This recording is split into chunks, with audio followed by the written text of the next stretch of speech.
Good morning, everyone. Welcome to the third and final series of our fall webinar sessions focused on individuals for the need to develop themselves, to focus on times during these challenging times during the pandemic. My name is Ann Knutson, and I'm the Human Resources Director of Bank 59, and also focused on working through the Chamber of Commerce as part of the Business Education Committee. I'd like to be able to introduce also someone who has been working behind the scenes for us, and his name is Kevin Brendell.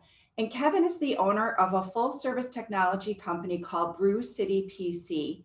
He's been the technological guru helping the business education bring you these webinars. Kevin, we'd like to thank you for your time and for your dedication in working through the Business Education Committee. As all of you know, the Business Education Committee has focused our fall webinars on issues employees have had and continue to face as employees deal with workplace concerns, also family obligations and other pandemic-related matters. Nutrition and physical activity are not only related to physical health, but also play a key role in our mental well-being. We are really pleased today to have two incredible presenters with us for a discussion about nutritional and physical self-care and strategies to help you reduce stress and take charge of your health and well-being.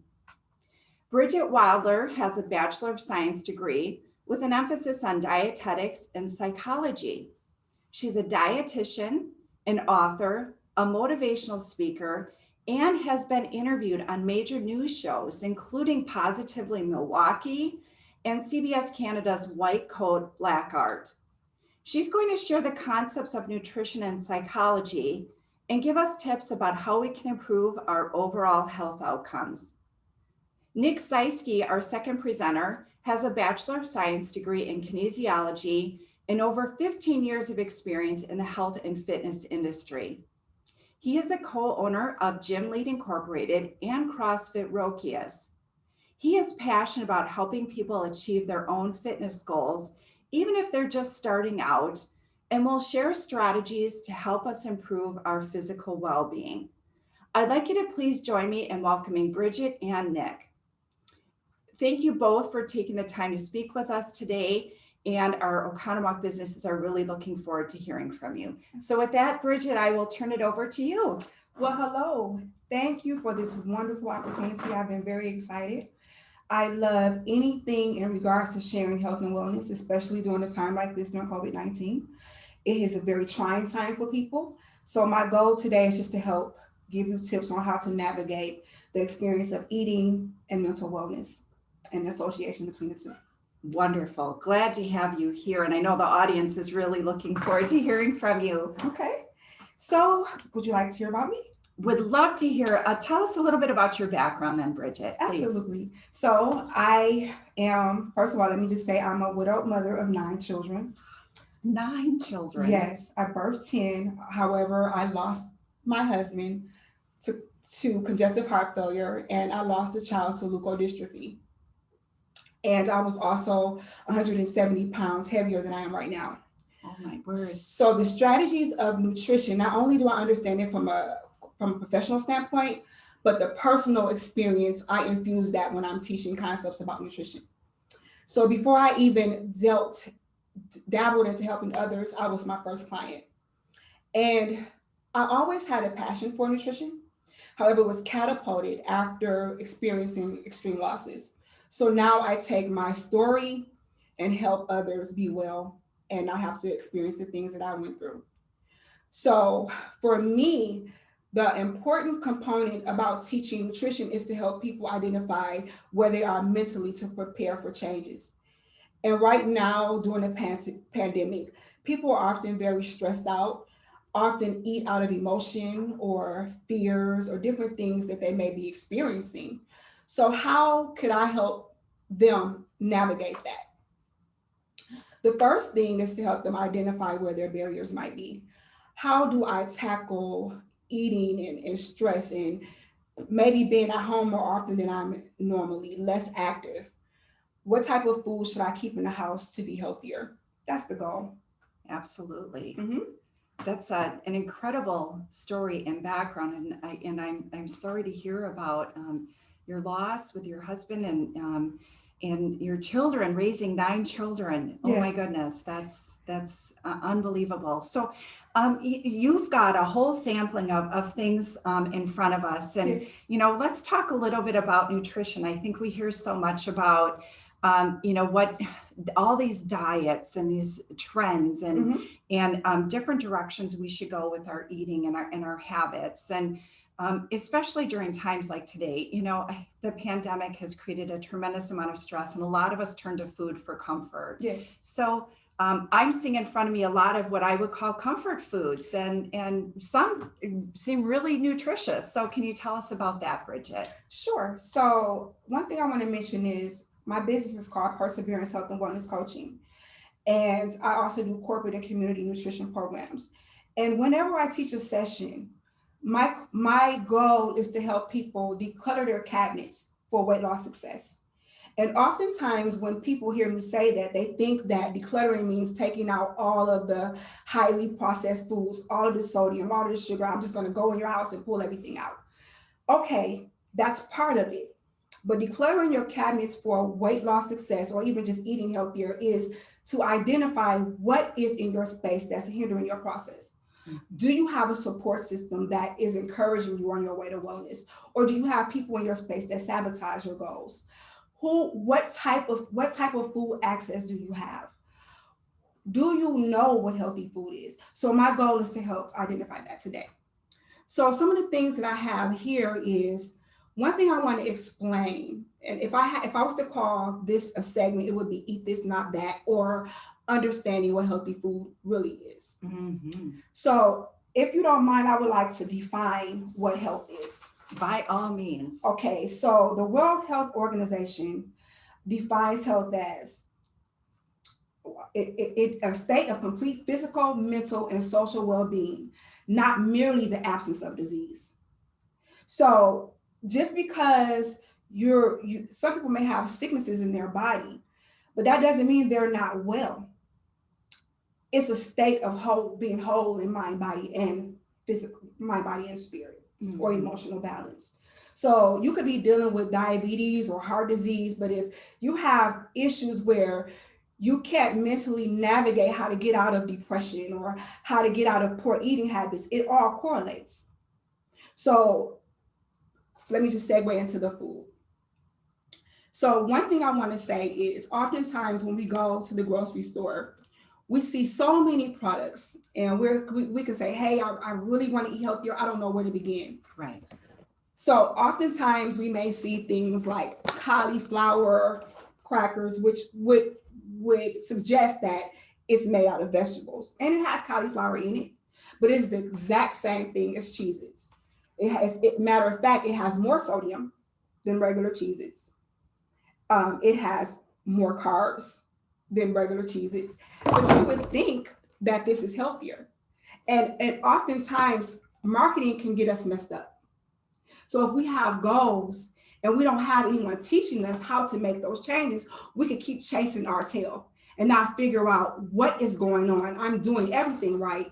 But in all actuality, if you don't have someone that's teaching you the information, you're just in a cycle of not getting out, like a hamster in a cage, no way out. And another thing that I would like to mention is be mindful of, and again, as I mentioned with the cauliflower crackers, seeing stuff like mango, chili, lime, black bean snack crackers is the exact same, or it's actually worse than eating regular potato chips. But if you were choosing a snack for your children, you would say, hey, you're not eating those chips, but we're gonna get these black bean chips.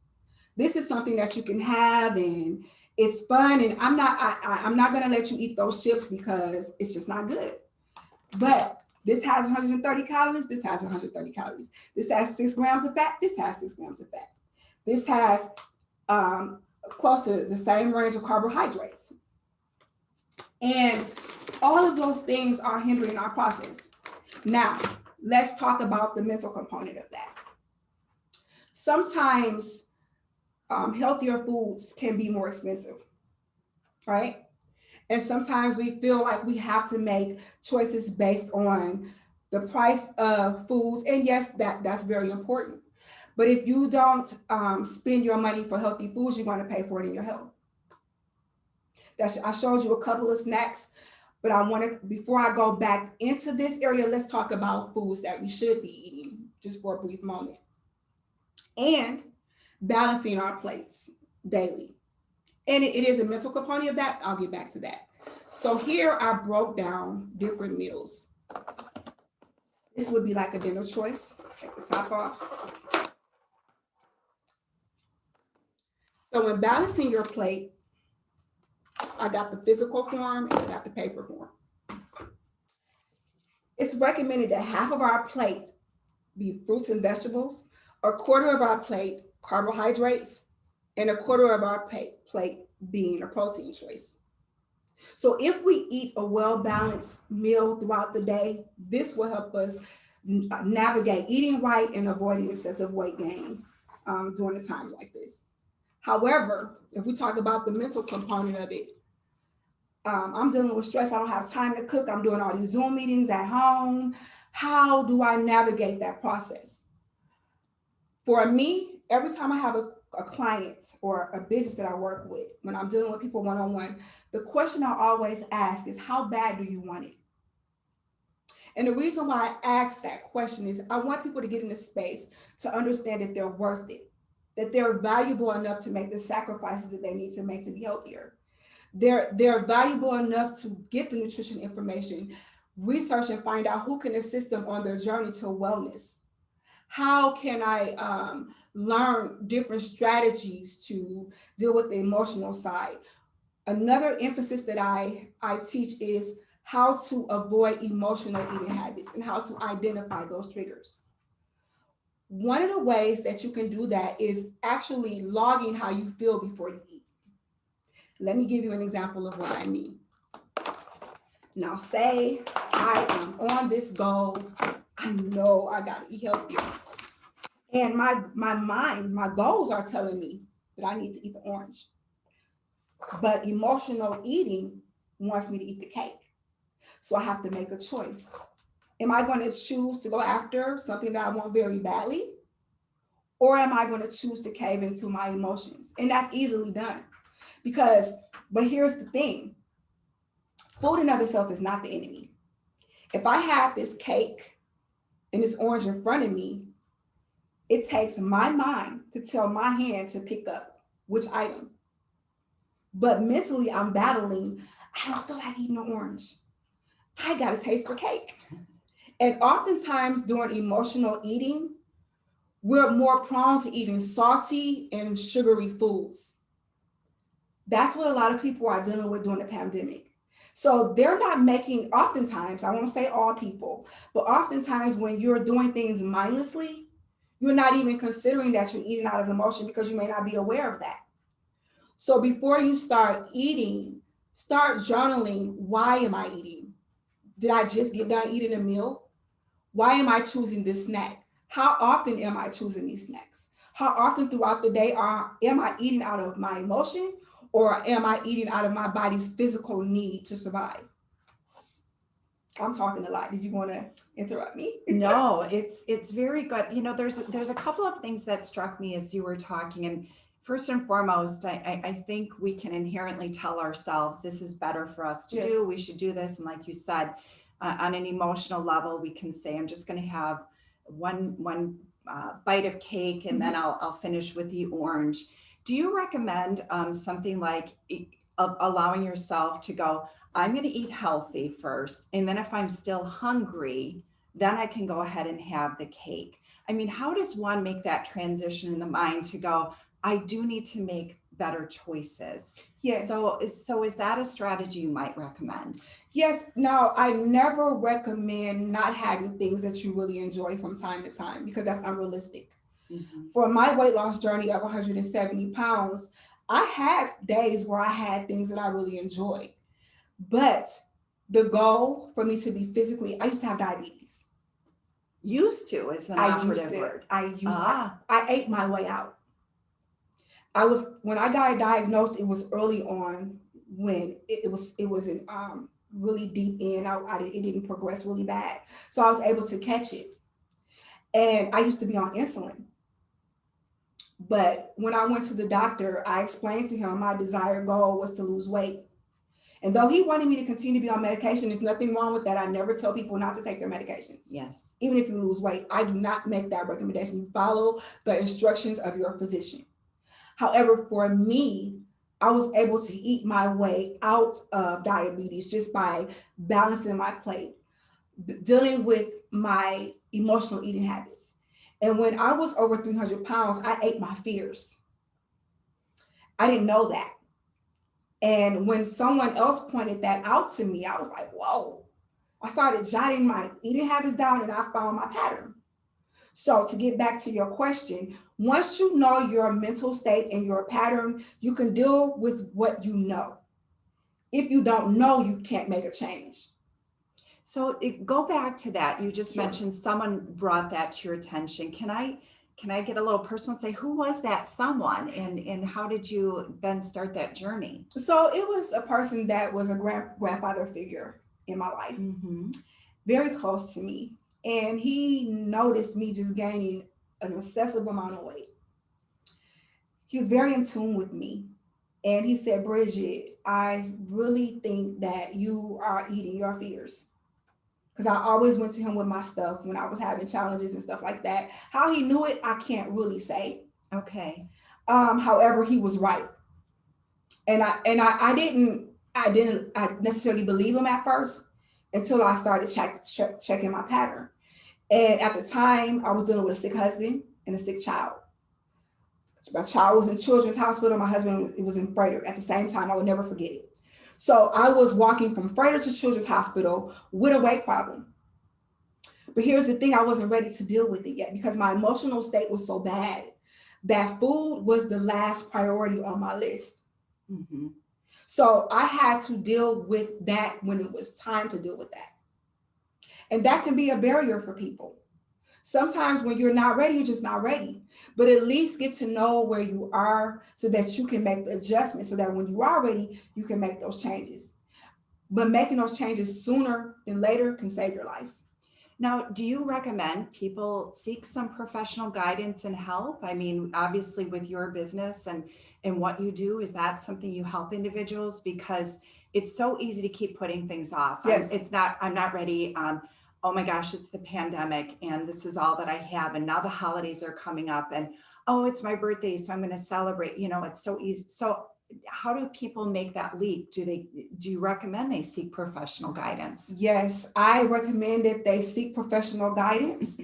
And when you seek, like say, for example, if you reached out to Perseverance Health and Wellness Coaching, whenever I deal with a client on weight loss, I always deal with the weight, the mental component first before we even segue into changing their diet.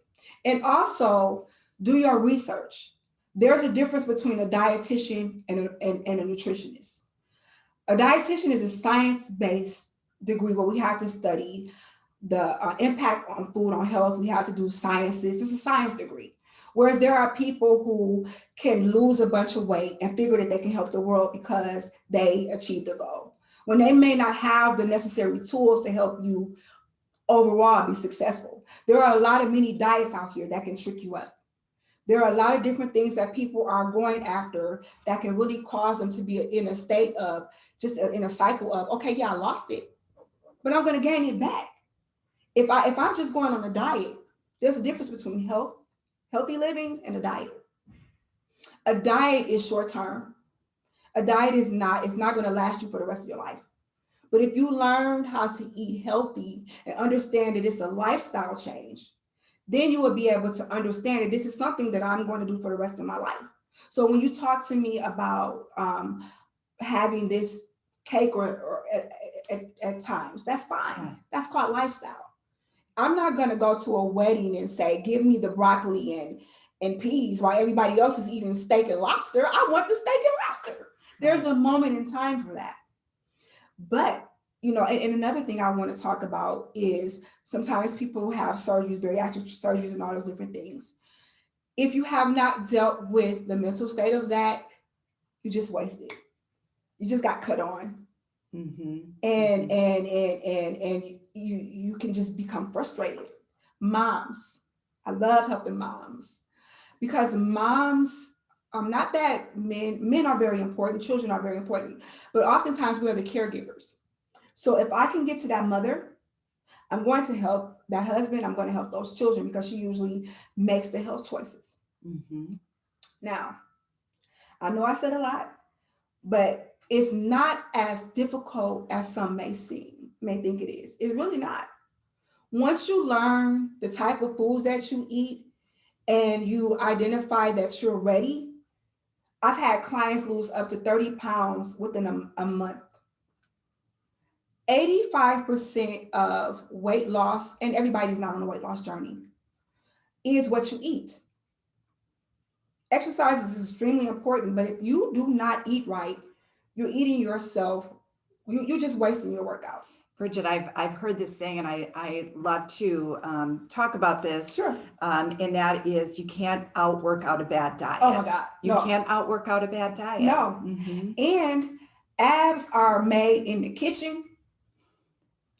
The gym is a benefit. It helps you tone, define. But if you work out with Nick, and he's amazing at what he does, I'm sure that he's recommending for you to eat healthy along with that.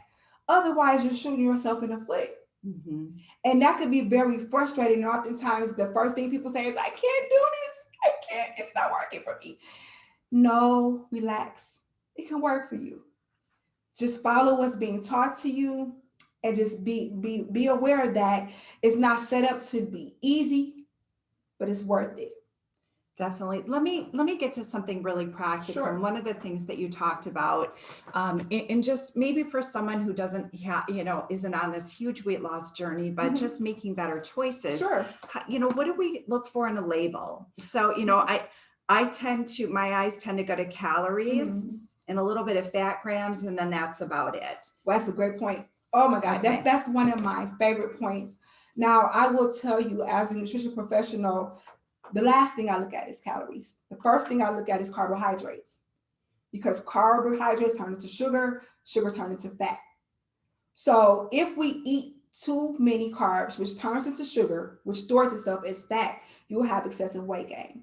So when you choose foods, if the carbohydrate number is low, usually the calorie number is low because the calories are in the carbohydrates. So, okay. And another thing to look at is sodium. Sodium has so many negative impacts on your body. It causes bloating. You can appear to be heavier than what you really are. Now, if I was to take something like this can of soup, it has 170 calories in this big old can, right? But it has 1,350 milligrams of sodium. The daily recommendation for sodium, 1 teaspoon. And how many milligrams is that? This is 2,300 milligrams in 1 teaspoon. Wow. Now, you can get that in a hamburger at Culver's. You can get that in the French fry hamburger meal. You just use up all your sodium right there. So no wonder we're sick and dying. The recommendations from the American Heart Association for sugar intake, added sugar, is 6 teaspoons in a day, right? That's not a lot. That's not a lot. Especially if you like sugar with your coffee in the morning, you put 3 teaspoons in, you're halfway done through the day. Good point. Now this soda has 17 teaspoons in it. Oh, my word. 17 teaspoons. So we wonder, are you eating your weight gain? Drinking your weight gain, I mean? Absolutely, positively can be. So what about then, I'll go to diet soda. Great, then I'll drink the diet soda. So the different thing about diet sodas is the risk for disease. What is in that? Aspartame, it leaves you more at risk for cancers. I'm sorry, I just said that. So one of the things that I really want to differentiate when I teach is not just about me helping people weight loss. I want them to be overall healthy. And I enjoy talking to you. I enjoy sharing this nutritional information. I want to leave the audience with, be careful of drinking green machine juices. This is just a boatload of sugar. It's not healthy. It's better to eat your fruit rather than drink it because you're just getting excessive sugar.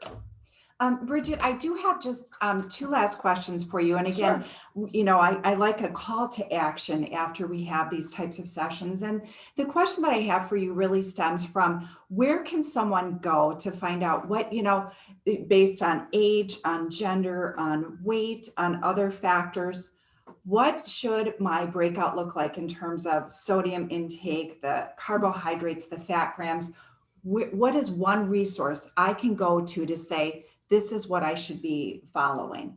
I would suggest that you see a nutrition professional and schedule a consultation. Every person I see is individualized. No two people are the same. Some people can't have certain things, or some people just can't eat meat. So then they have to learn where can my protein sources come from? So sitting down with someone that can help you navigate that and get in tune with exactly where you are, because it's not a cookie cutter approach. Okay. And if I can, let's say I don't have the means to go, you talked about American Heart Association, Yes. or is there, some website someone can go Yes. to, sometimes you plug in, this is my age, this is my weight, this is what I need to follow. That would be a good start because the American Cancer Society gives a plethora of information about nutrition. Okay. So it may not help specifically with tailor-made for you, but it gives you a generalized perception of what the type of foods that you should eat. Okay. So that would, and also find out if your insurances cover you to see a dietitian, because oftentimes you have more than you realize. And sometimes it just takes you to open up and verbalize to your doctor that you need to see that. Okay, wonderful. I can't thank you enough for being here with us, and to the Oconomowoc businesses and those of you who are participating. I have a feeling we could have Bridget here all day and really pick her brain, but we're grateful for the time that you spent with us. And also some very good information, a little depressing. I don't know about for all of you, but for me, of all these comfort foods, but I know the direction that I need to go and have some practical tips with that. So thank you so much. Thank you so much. Yeah, so we're going to go ahead and transition now to have Nick Czeisske join us, and we've come a long way with our technology, everyone, but at the same token, we still are going through the old-fashioned way, and we're going to welcome Nick to the stage, if you will, here. I've known Nick for a few years now, probably 2 to 3 years, somewhere in that range, Nick. Maybe a little bit longer. I remember years ago meeting Nick at the running shoe store here in Oconomowoc. And at the time I was mesmerized by Nick because I was asking him, how do you know so much about shoes? And well, I found out he was a marathon runner, and not just one, but Nick, how many marathons have you run in your lifetime? I think it's about 18. About 18 marathons, 26.2 miles. Drive 26.2 miles and think about running that. So that's how I was introduced to Nick, but then had an opportunity to start working with him when he became a co-owner of Gym Leet and CrossFit Rokias. And we're not here just to talk about CrossFit though. So I'd like to really start with a question to you. Nick, just tell us about your background, your experiences, what got you interested in the whole physical fitness arena? Sure. Well, I've been active my whole life, starting playing childhood sports. Having a twin brother, we always had this competitive athletic rivalry in-house. So I always played sports as a kid. I always stayed active. Then once I got through high school, I you kind of want to think of what you want to do after high school. So I wanted to follow kind of like a health and wellness approach. I first started PT. Didn't really feel that out, PT being physical therapy. Then I thought, why don't I try like Phy Ed, helping kids. Once again, didn't really work out. I don't know, anyone in college doesn't change their major. So I ended up following up with kinesiology, exercise science, graduated from Carroll University, go Pios. So I finished my degree in kinesiology, fell in love with health and wellness. I was always a competitive runner through high school and college. After college, still maintained that path of running and really wanted to help people. So I kind of went into the personal training, group fitness training route. Did that for a while. Then I found my niche working at the running store where, I first met Ann, kind of developed some success in running, and still had that part of me that really wanted to help people and get back to the personal training group fitness, where I met my business partners, Jeff and Tina Lawton. And we kind of started this journey in health and fitness and wellness. And I still have my roots in running. I still run. I still absolutely love it. But I think my passion is still helping people stay in shape, maintain a healthy lifestyle, whether it's just exercise and fitness or diet and nutrition. So yeah, that's a little bit about me. Thank you for that background. I have so many questions for you. And one of the things that I first want to ask you is, I look at someone like yourself and I go, oh my gosh, this man is the pillar of health. Look at him. And just with his running and just his background and what he does at CrossFit Rokius. And quite honestly, it's a little intimidating for me. So then I think, I'm never going to be like Nick Czeisske. So why is it even important for me to even get started with this? I'm never going to be you. So why is it important for us to get into exercise knowing we can't be a Nick Czeisske? Sure. Well, we all started somewhere. Whether we just got done hearing about Bridget's story. Bridget made a huge journey, and she found that inner drive to make herself better. I guess started out at a very young age that I wanted to stay healthy and stay fit. I know I hear all the time, a lot of people step in our gym, CrossFit Rokius, and CrossFit gyms in general. They're very intimidated to come in because you see what's on TV, you see what's in the media, you see, I guess, people like me, and you'll go into a CrossFit gym, you see a lot of guys with their shirts off, or women, very, not a lot of clothing on, but you don't want to be intimidated, because many of us, we're just average people who just like to work out. We all started somewhere. Nobody judges, any gym that I've worked at, nobody cares what you do. Whether you are stepping off the couch, whether you've been working out for 20 years, nobody cares. We've all been that beginner at one point, whether it was when you were 5 years old or when you were 50 years old. We were all beginners at one point. A lot of us, we have this inner drive to procrastinate. So we procrastinate and we put it off and put it off and put it off.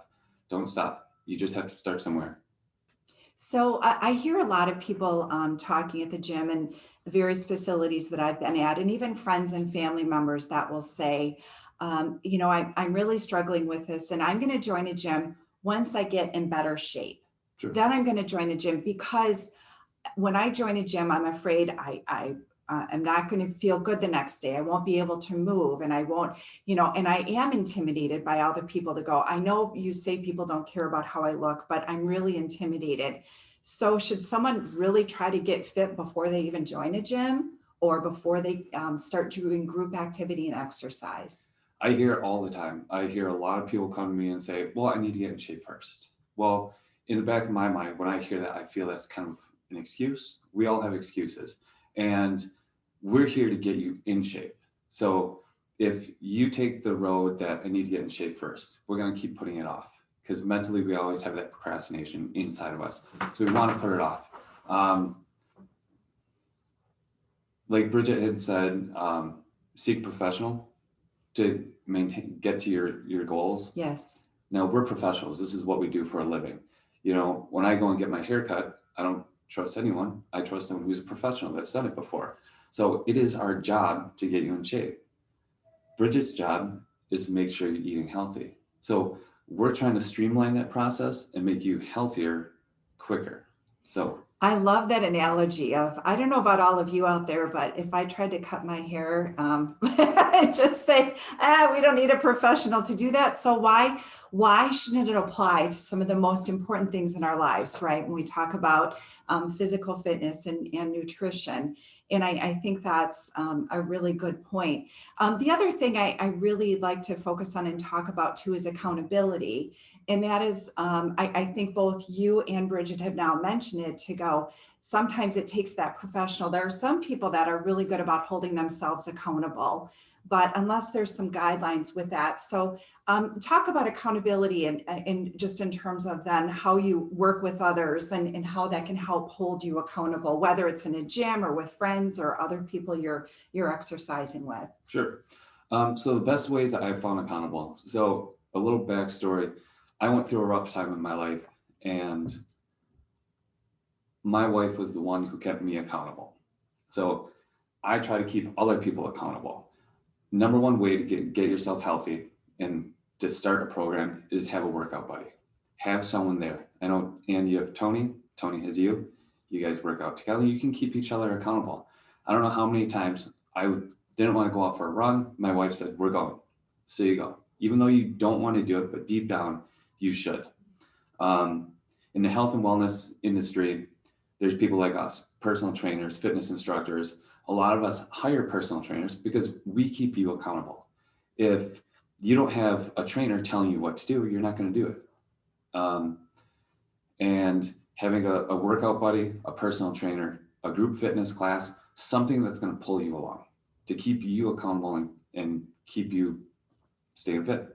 Mm-hmm. That's an excellent point. So it is good, or the days maybe you're not feeling like it and you know that you've committed to, I'm going to go for a walk with my friend.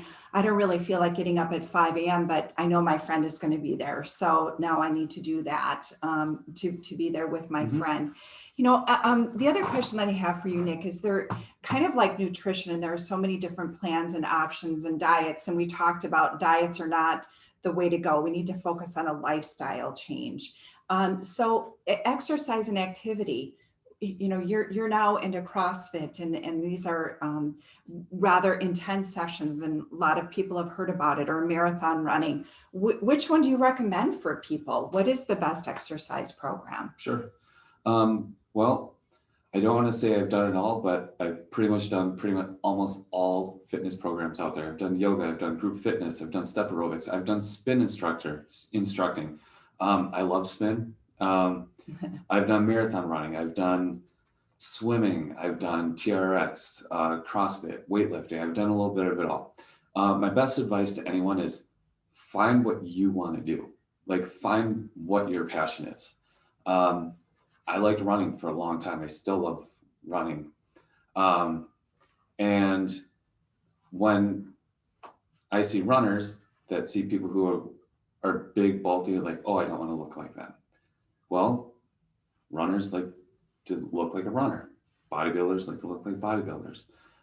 People who just like working out with their friends. I do what is best for you to keep you motivated. So that's an interesting point. And if I hear people say, I hate running, great, we'll find a substitute for that. Do something that will make you inspired to continue to do it versus just giving up on it.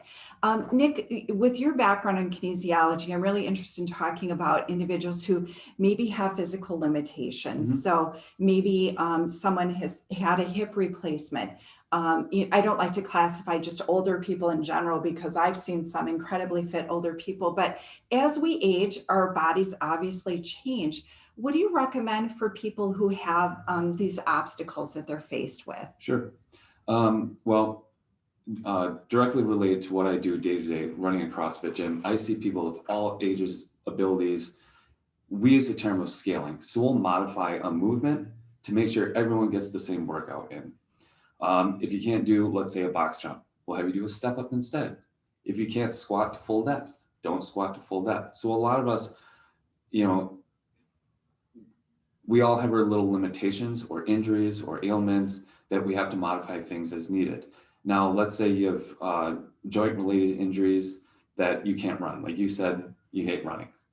Then I would recommend a non-weight-bearing activity, such as cycling or using an elliptical, even a pool. So if you have water aerobics or swimming, because water aerobics and in the pool, you weigh about 3/4 what your natural body weight is on land. So it's taking the load off your joints. So you're still going to get your heart rate up. It's still going to get your respirations up, but it's not putting impact on your bones and joints. Okay. Very good. The other thing I've heard over time, and truly let me know if this is accurate or not, with exercise, we need to focus on three major components, and they include, from what I understand, strength, cardio, and flexibility. Is that true? And if so, how does one balance that? Maybe the only thing I like to do is running. So how do I get strength in there? Or I don't want to bother stretching, so I'm going to forego doing that. Are those, number one, the three components that we would talk about with physical fitness? Yes, Yes. absolutely. Strength, endurance, or cardiovascular, and flexibility. Big three components of like overall health and fitness. You see a big bodybuilder, they're not very flexible. You see, let's say world record holder in a marathon. You can see physically he's not really strong. So you want to find that balance between all three. So if you're super strong, you probably don't have the cardiovascular and you don't have the endurance. So you kind of want to find that happy balance between all three. Now, if you're super strong and you go out for a run, there's a good likelihood you're going to get injured because you may not be as flexible or as mobile. If you're an endurance runner, you weigh, you're a 115-pound male, and that's really skinny. If you see those marathon runners out there, they look pretty skinny. You ask them to pick up a 300-pound weight, it's not going to happen. He's probably going to hurt himself. So you want to find that balance between all three that, kind of develops overall health and fitness. Okay, excellent. You brought up two things that I want to follow up on.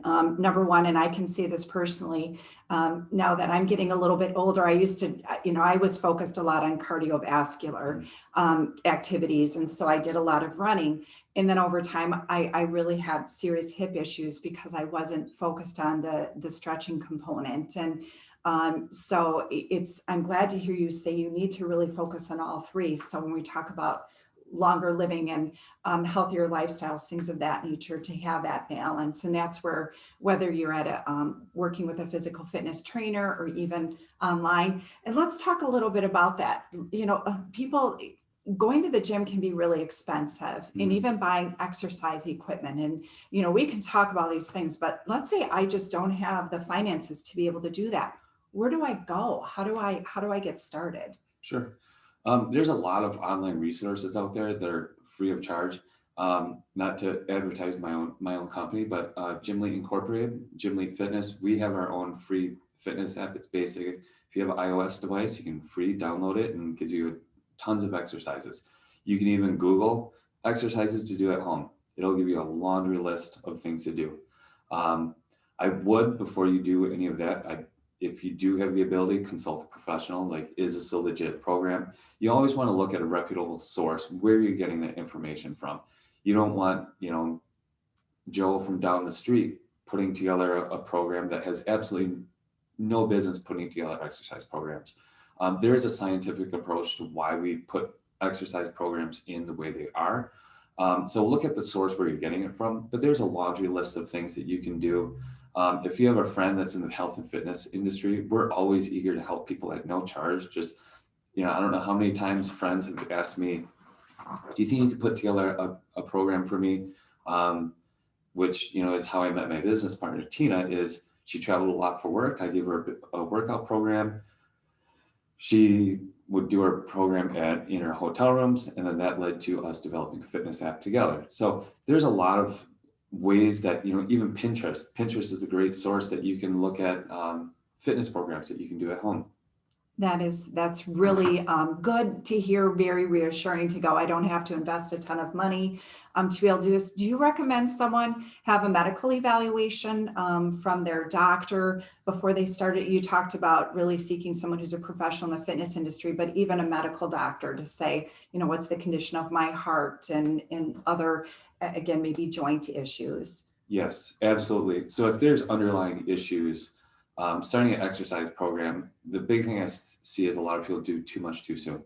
And too much too soon is going to increase your risk of injury, sickness, heart and cardiovascular issues can happen. If you have an underlying risk of heart attack and stroke, probably a good idea. If you have it in your family history, probably a good idea to consult a professional before you start any exercise program. Okay. Another big question is, how many times a week should I be exercising, and how long do I need to exercise? You know, I hear some people that are at the gym every single day and will work out literally for 2 to 3 hours at a time. I don't know about you, but I don't have that kind of time. So what is reasonable that will still reap the benefits of getting involved in a fitness program? Sure. Usually minimum that we recommend is about 20 minutes of physical activity, get that heart rate elevated. How many times a week? Usually 3 days a week would be ideal. Okay. There's something called too much exercise. You can overdo it, and then you get to the point that your body's starting to catabolize. So your body's breaking down the tissue faster than it can grow it. So 3 to 5 days a week is a good idea to exercise, but don't do the same thing every single time. What I like to focus on in my training is contrast. So one day I'll go a little longer, the next day I'll go a little easier, a little bit longer, a little bit easier, or a little bit more intense, a little bit shorter. But 3 to 5 days a week, minimum of 20 minutes is a good starting point. Okay, and then during that time frame, do you want to focus on getting your heart rate up? Is that important, you know, even during the 20-minute exercise that you might be doing? Or can you can just continue to vary that as well? Well, to increase endurance, 20 minutes or more at a steady state. So that's where your heart rate is going to be at that like mid-level that you're going to burn a lot of calories, which is going to increase your metabolism. Now, if you really want to get the heart rate going, now what we call like high intensity interval training, or what we do at CrossFit, a lot of it's high and intense. So what we do, we get your heart rate up real high, and then it comes down, and your heart rate goes up high. Now, I like to use the analogy, when you're driving your car, when do you use the most fuel? City driving, when you're on the gas, on the brake, on the gas, on the brake. Now, when we're on the highway, we have at that steady state, and we're not using as much fuel. Our bodies aren't any different. So if you get your heart rate really high and it comes back down, our body's in that shock and it's going to be consuming more fuel. And then when you're done, you got a more intense workout, your metabolic rate is going to increase, and then overall you're going to see more health benefits. Okay, those are excellent tips too. I'm a little bit all over the board with the questions, and we have so much to cover. Sure. Like Bridget, I could spend a lot of time picking your brain. I talk to a lot of women in particular will ask this question to say, I'd love to start lifting weights, but I'm really afraid of getting bulked up. I'm not. I want to get bulked up, and all the years that I've done it, I haven't been able to do it. So tell me about that. If I start lifting weights, whether male or female, I guess, am I going to have to either be excited about or be concerned about getting too bulky? I hear that question a lot. So you have to work really, really hard to bulk up. I mean, you have to eat a lot of food to bulk up. If you ever see a bodybuilder diet, they're consuming anywhere between 4,000 to 6,000 calories a day. Now, and like these kind of calories or protein calories? Protein calories. So a lifter's diet, my diet is usually just meat and vegetables. Like most of my diet is meat, vegetables, some fruit, and a little bit of carbohydrates. And that's where I get my protein from. That's where I get my energy from. But you have to eat a lot of meat, like pounds of meat per day. You have to work really hard. So unless it's intentional, there's not a good, strong likelihood that you're going to really bulk up from lifting some weights. Correct. We have a few strong women in our gym. They have big muscles, but they work really hard at their nutrition to maintain that physique. It's not going to happen overnight. It's going to take time. And if you want to be big and bulky, there are pathways to get down there. Focusing on your nutrition, it doesn't just happen in the gym. Like Bridget had said, abs aren't made in the kitchen, or abs are made in the kitchen, not in the gym.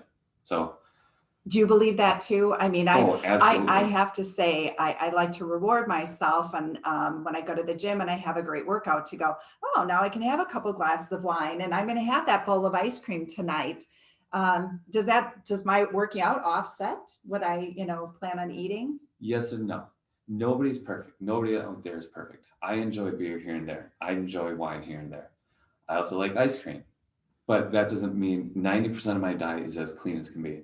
Don't ever cheat yourself, but don't justify working out to eat what I say, eat garbage. You don't want to do that. So No, that's, that's really a good point, and something that I often hear people talking about. And, you have that mindset of outworking a bad diet.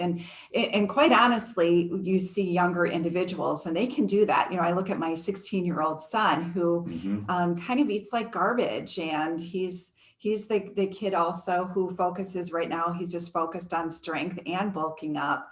But at the same time, I know I keep reminding him, developing good eating habits early on will help you more as an adult versus I'm young, I have the mindset I can just do whatever I want, and eventually that's going to catch up. Is that something that you've seen and talked to people about as well? Yeah, as we age, not only does our body deteriorate, our muscles deteriorate. It happens with age, but our muscles are our engine. So when we're younger, we have a lot more muscles. So our metabolic rate is going to be a lot higher. As we age, our metabolic rate is going to decrease. We start our full-time jobs. We work more. We have kids. We have family life. We're not as active as we were when we were 17, 18, 19 years old. So when we're kids, we can pretty much justify and eat whatever we want because our bodies are still in pretty good health. Over years, our bodies kind of deteriorate. Our metabolic rate naturally decreases. Our physical activity decreases. And we can't eat whatever we want. I have been saying quite a bit, which is very sad to me. And that is, the older I get, I have to work out twice as hard and eat half as much as what I used to. And it's rather depressing. And talking to Bridget a little bit about calories and nutrition, are there any online resources that you would recommend to go to? Okay, I'm this age, this is my gender, this is my weight, this is what I need in terms of calorie intake or macros. Any particular site that you would recommend for our viewers to visit? I know where I kind of guide people through is to a dietitian, a nutritionist. That's my first place I would send someone to.